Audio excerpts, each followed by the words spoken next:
Assalamualaikum warahmatullahi wabarakatuh. Perkenalkan, nama saya Jemi Arya Dwi Purnama dengan NPM 2010 6311667.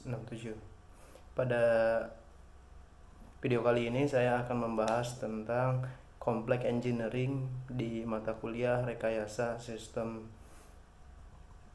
dengan dosen pengampu yaitu Ibu Ulin Nuhalatipa STMT dan Ibu Indri Purwitasari dengan SPD MT. Masalah komplek engineering itu adalah masalah yang melibatkan sistem atau komponen teknologi yang kompleks seperti perangkat lunak, mesin, ataupun struktur bangunan. Masalah tersebut seringkali membutuhkan pemahaman mendalam tentang prinsip ilmu, pengetahuan teknik, dan pengetahuan yang luas dalam bidang terkait.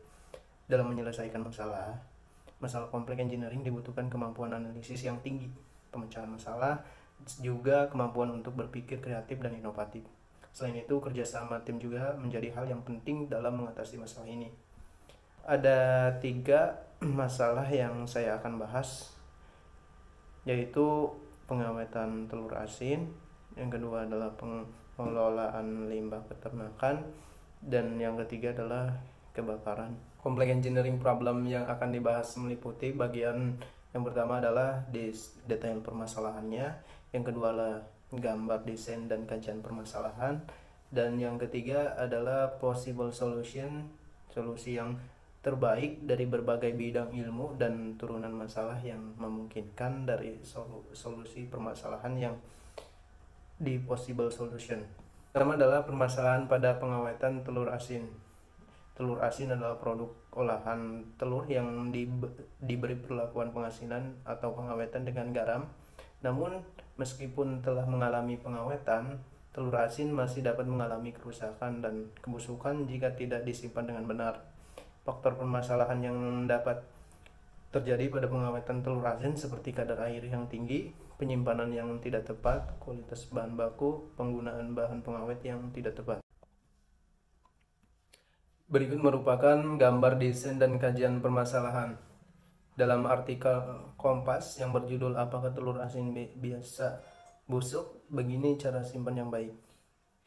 Pada artikel tersebut, telur asin tanpa pengawet tahan di suhu ruangan biasa 10 hari. Jika disimpan di lemari pendingin itu di 2-3 minggu maksimal, yaitu 1 bulan. Cara konvensional ini biasa dilakukan dengan di dalam mangkuk ataupun keranjang terbuka. Hal serupa juga berlaku di dalam lemari es. Jangan simpan telur asin itu di dalam wadah tertutup seperti kotak ataupun plastik.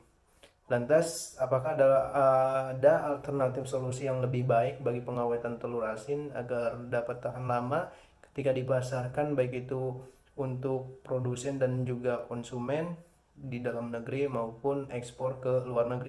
Possible solution dan dari berbagai bidang ilmu dan juga turunan masalahnya yang mungkin dapat dari solusi permasalahan. Yang pertama adalah di teknologi. Teknologi ini dapat digunakan untuk mengontrol suhu, kelembaban, dan kondisi penyimpanan telur asin secara otomatis. Hal ini dapat membantu untuk memastikan kondisi penyimpanan yang optimal untuk menjaga kualitas dan keamanan si telur asin tersebut. Turunan masalahnya, penggunaan teknologi ini untuk mengurangi penggunaan energi dalam proses pengawetan dan penyimpanan telur asin dapat menimbulkan masalah seperti biaya yang tinggi jika teknologi tersebut belum terjangkau oleh masyarakat. Teknik pangan dapat membantu untuk mengembangkan teknik pengawetan telur asin yang lebih efektif dan ramah lingkungan. Contohnya, penggunaan teknik penguapan dan pengeringan yang dapat mengurangi kadar air pada air telur asin sehingga dapat memperpanjang masa simpan telur asin.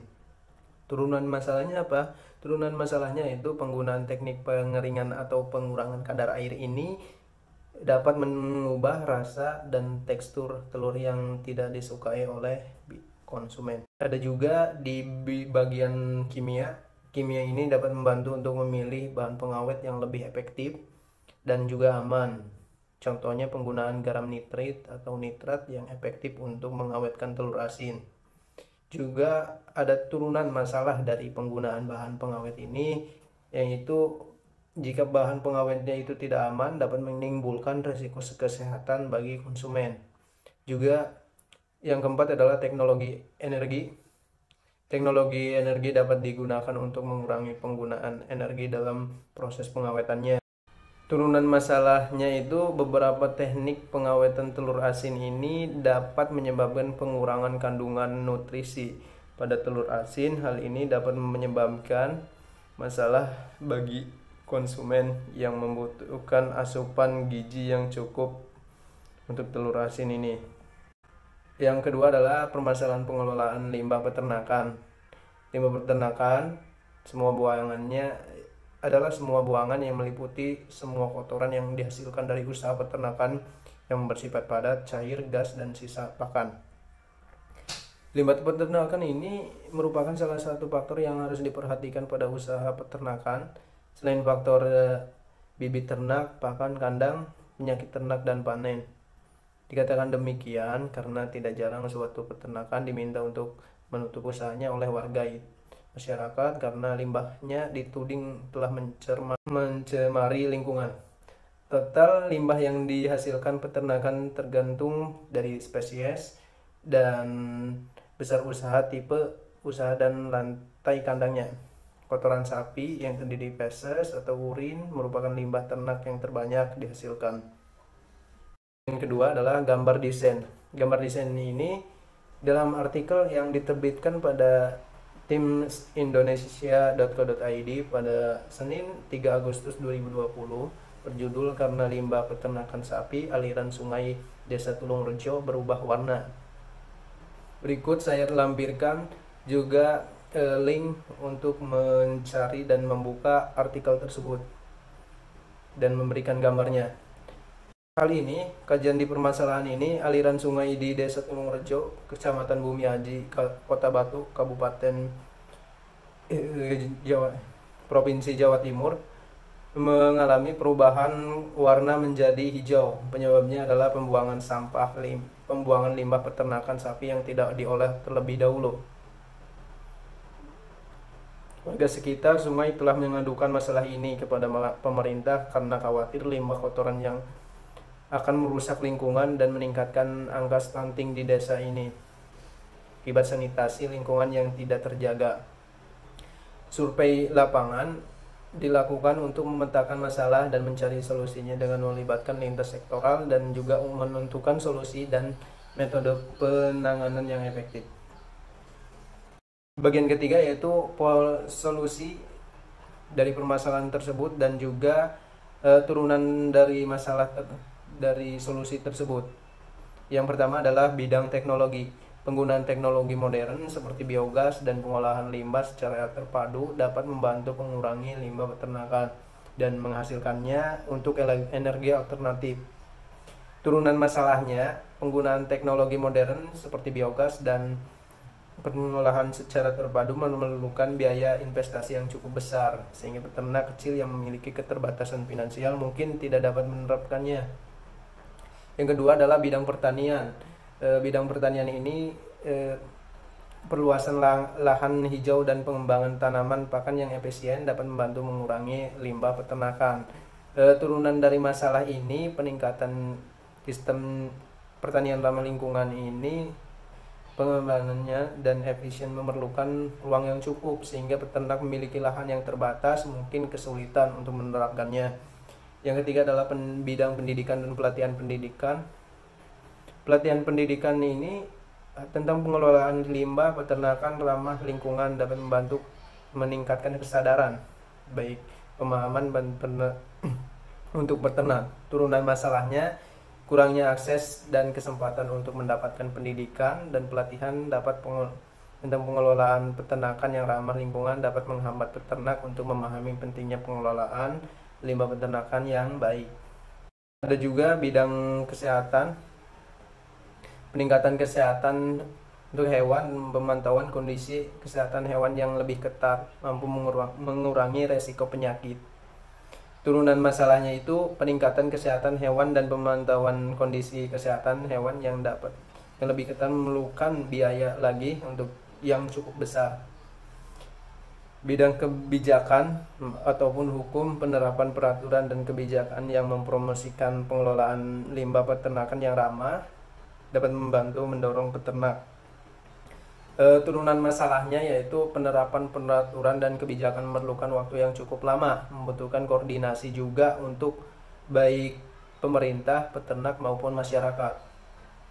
Yang ketiga adalah permasalahan pada kebakaran hutan. Di Indonesia seringkali kebakaran hutan itu setiap tahun.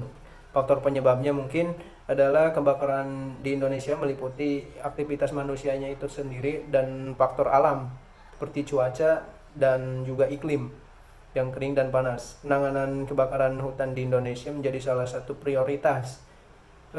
Namun dihadapkan dengan berbagai tantangan seperti infrastruktur yang kurang baik, keterbatasan sumber daya manusia, serta kendala dalam bidang pendidikan, kesadaran masyarakat dan juga regulasinya. Dibutuhkan upaya dan sinergi antara pemerintah, masyarakat dan berbagai stakeholder terkait untuk mengatasi permasalahan kebakaran hutan di Indonesia. Di sini dalam pada gambar desain dan kajian masalah, saya menemukan bahwa artikel tentang kabut asap tutupi Dumai, Kartahula tahun ini dikhawatirkan lebih buruk dari 2015 dan 2019 pada 27 April 2023. Berikut merupakan gambar dan juga link untuk ke pencarian kajian tersebut. Badan Meteorologi dan Geofisika menyatakan bahwa musim kemarau ini lebih beresiko untuk kering dengan 3 tahun sebelumnya karena fenomena La Nina, dan untuk beralih ke El Nino yang memicu kekeringan. Hal ini menimbulkan risiko kebakaran yang terjadi beberapa di wilayah Indonesia seperti perbatasan Kota Dumai, Kabupaten Bengkalis, Riau. Kebakaran ini menghanguskan 20 hektar. Meskipun upaya pemadaman terus dilakukan, sumber air untuk mempercepat proses pemadaman mulai terbatas dan lokasinya pun. Ketiga adalah solusi yang terbaik dan juga turunan masalahnya. Yang pertama adalah teknologi satelit dan drone. Teknologi ini dapat digunakan untuk memonitor dan mendeteksi kebakaran hutan dengan lebih efektif. Turunan masalahnya, penerapan teknologi satelit memonitor itu membutuhkan biaya yang cukup besar. Yang kedua adalah pemantauan cuaca dan iklim yang membantu memprediksi kondisi cuaca dan iklim yang berpotensi pada kebakaran. Turunan masalahnya, pemantauan cuaca dan iklim memerlukan data yang akurat dan juga terupdate. Masalahnya data cuaca iklim yang ada di Indonesia masih terbatas karena wilayah yang sulit diakses. Yang ketiga adalah pendidikan dan kampanye untuk kesadaran. Pendidikan kampanye ini merupakan begitu penting bagi masyarakat untuk tahu dampak buruk yang ditimbulkan oleh kebakaran hutan. Turunan masalahnya, masih banyak masyarakat yang kurang peduli dan memahami dampak buruk yang dari kebakaran hutan. Yang keempat adalah pengembangan kebijakan dan regulasi. Regulasi di sini adalah yang dapat membantu mengurangi praktik pembakaran hutan yang merusak kebijakan dan regulasi yang lebih ketat lagi. Perlu diimplementasikan untuk mencegah praktik pembakaran hutan yang tidak terkontrol. Turunan masalahnya yaitu regulasinya masih terlalu lemah dan kurang ketat dalam penggunaan lahan dan pengelolaan hutan. Sekian dan terima kasih atas perhatiannya. Itu saja mungkin dari saya. Kurang lebihnya mohon maaf. Wabillahi taufik wal hidayah. Wassalamualaikum warahmatullahi wabarakatuh.